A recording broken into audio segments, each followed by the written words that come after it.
Kim Cho nagpahaging kaugnay sa kumakalat na tsismis na buntis dumano ito.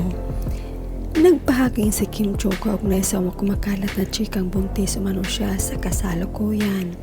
Sa isang video nag-viral sa social media ang natunghayan ng Kim Paulandia kay Kemi habang nasa isang lugar at nakaupo.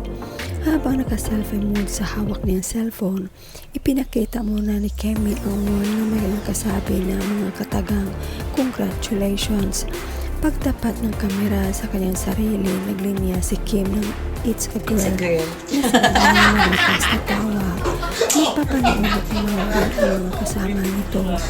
Isa itong pruweba na alam ni Kim ang chismis sa kanya, kaya idinaan ito sa joke ang spekulasyon. Dahil dito kumalma ang ilan sa mga naniniwalang buntis si Kim. Feeling vindicated naman ang mga naniniwalang di buntis ang kanilang idol. Samantala, napansin na ng mga netizens ang outfit ni Kemi na hindi na panghihinalaang siya priyagi.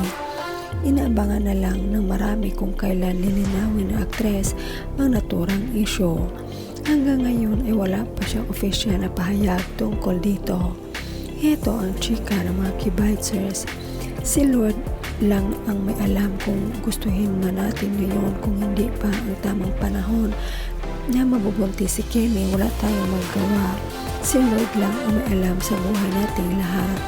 Okay lang naman mga kakimpaw kasi tumatanda na sila ni Pao, so kailangan na siyang mabuntis kahit pa maraming kontra. Kasi di naman yan mabubuntis kung di nila pinag-usapang mag-asawa na yan. Kaya sana totoong buntis na siya, wala namang masama. Nagmamahalan naman sila. Kaya yan ang patunay na mahal nila ang isa't isa. So go Kim Pao, na bumuo na kayo ng pag-family nyo. At sana always happy kayo together forever. Love you both. Grabe, pati pagdadalang tao ni Kemi, issue malaki sa mga ito.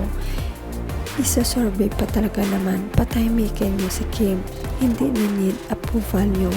Napaka-OA na masyado, di na healthy yan. Yes, lahat naman ng mga Kim Pao supporters yan ang wish. There's no wrong if ever they both in legal age, they're both free to love each other and they're both financially stable. That is the most important thing. Whatever it is now or sooner, most important is God answered our prayers for Kim Pao.